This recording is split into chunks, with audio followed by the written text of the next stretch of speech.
Bom dia a todos, sejam todos bem-vindos a mais um vídeo do canal Flecha Moura.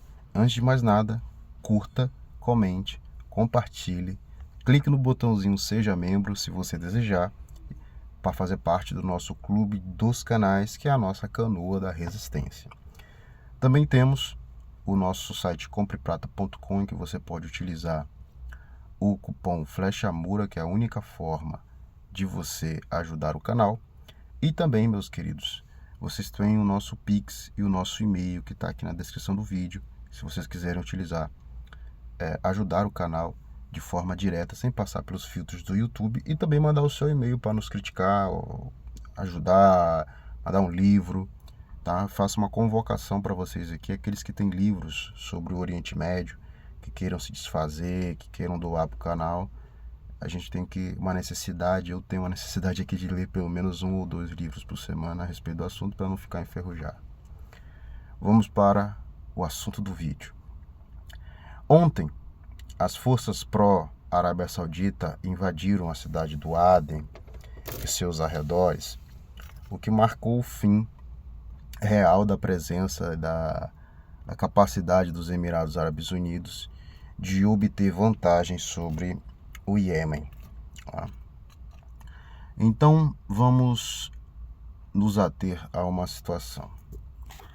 Existem duas formas de analisar isso. Alguns colegas analistas analisam que os Emirados Árabes Unidos caiu em desgraça no Iêmen após ali o reconhecimento por Israel da Somalilândia. Muitos, o pessoal otimista que acredita que tudo é isso, né? Bem, não tem nada a ver com o reconhecimento de Israel da Somalilândia. Óbvio que pode ter sido um fator que desencadeou preocupação. Mas o erro dos Emirados Árabes Unidos é que havia um equilíbrio no controle dos poços de petróleo do Iêmen. E a manutenção desse equilíbrio, ela segurava a maior potência do Oriente Médio, que eu já falei várias vezes aqui, que se chama Reino da Arábia Saudita. A maior potência financeira da região, aquele que detém os melhores contratos, aquele que controla realmente muitas coisas, que teve paciência estratégica para lidar com as ações coloniais dos Emirados Árabes Unidos por 8 anos. E, por sorte, eu fiz um vídeo específico sobre isso. Falei, gente, a Arábia Saudita, ela é a maior potência do Oriente Médio. Os Emirados Árabes Unidos, ele aspira a ser o que a Arábia Saudita já é. Tá? Eu não estou aqui elogiando a Arábia Saudita ou falando que eles são os melhores. Estou apenas transmitindo uma realidade para vocês. E ainda existem algumas coisas. As ilhas do Estreito de Bab el-Mandeb, elas são divididas entre Emirados Árabes Unidos, Israel e os Estados Unidos. E sim, Israel, gente, a presença da inteligência israelense, ela é real ali. E faz parte dos empreendimentos dos Emirados Árabes Unidos, a instalação de radares, instalação de sistemas eletromagnéticos, de interferência, de comunicação. Mas a Arábia Saudita tomou até a ilha de Socotra deles. E você se pergunta agora, Lineker, e os Houthis, né? E os Ansar Allah e o governo de Sana? Gente, vamos lá.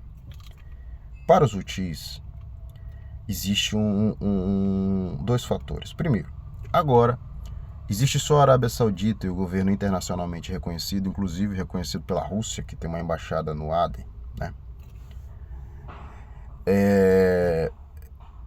Essa expulsão dos Emirados Árabes Unidos, ela tem uma coisa. A Arábia Saudita, ela coopera, ela defende Israel, ela se beneficia de questões econômicas com sua parceria por baixo de todos os planos possíveis da geopolítica com Israel. A Arábia Saudita, ela foi investidora do Líbano, a Arábia Saudita investiu na destruição da Síria.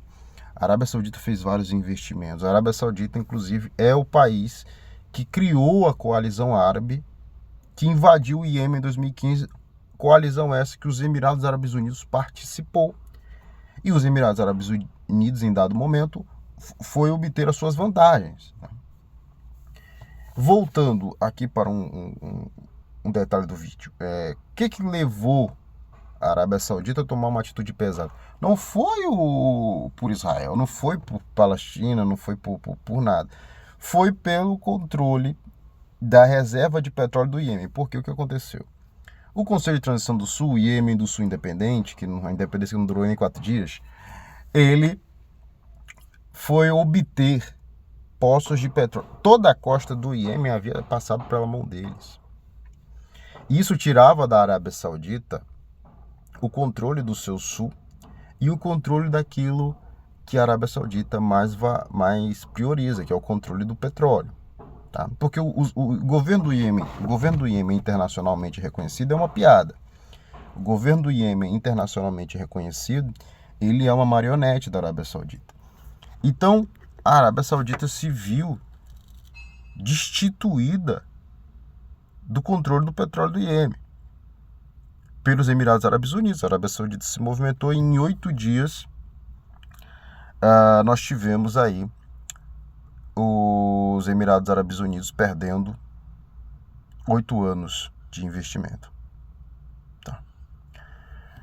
E as pessoas, mais os Emirados, e você disse que os Emirados eles têm uma política colonial que falhou miseravelmente diante do primeiro... Gente, esse é o primeiro movimento ofensivo da Arábia Saudita.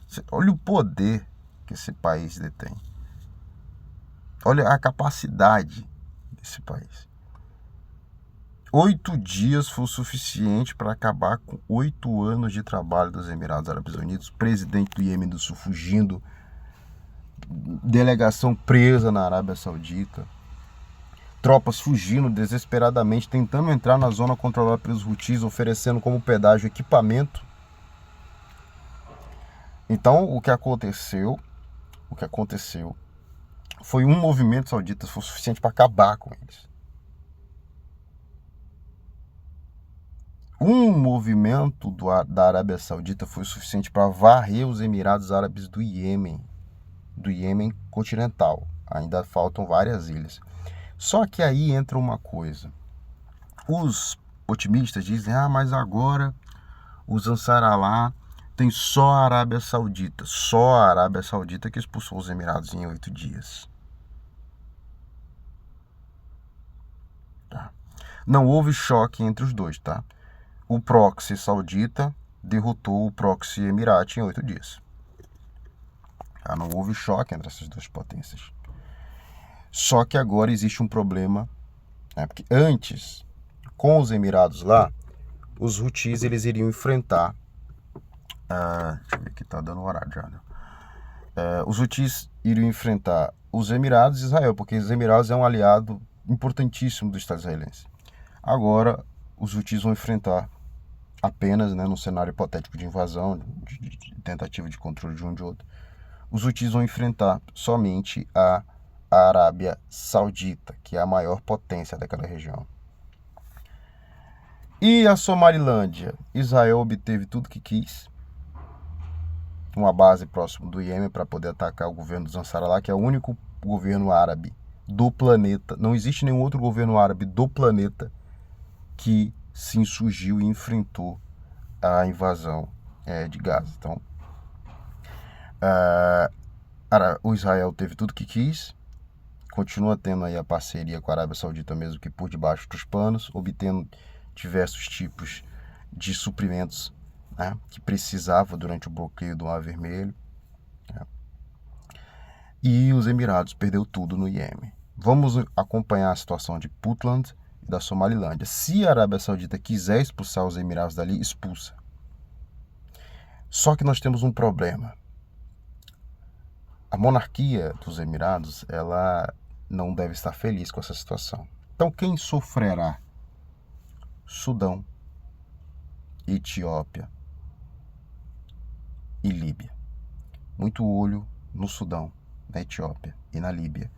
E não podemos nos esquecer do centro da África, Congo, Ruanda, Burundi e Uganda.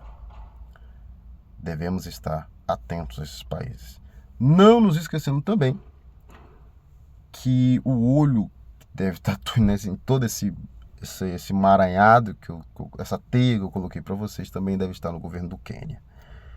Então são muitas as variáveis e os Emirados agora vai ter que correr atrás do prejuízo, né? Pessoal, se possível for, curta, comente, compartilhe, ajude o nosso canal através do nosso Pix, que é a única forma de ajudar o canal de forma direta. E se vocês quiserem mandar um livro em árabe ou em farsi, eu consigo ler todos, em inglês também, tá? Em turco. Então você pode mandar esse livro pra gente. Muito obrigado a todos. Fé no Brasil, tá? Fiquem bem, continuaremos atentos. E aqui uma palhinha para quem ficou até o final do vídeo. HE do Líbano e Irã se arrependerão profundamente de não terem atacado primeiro, quando tudo acontecer. Muito obrigado a todos. Fé no Brasil.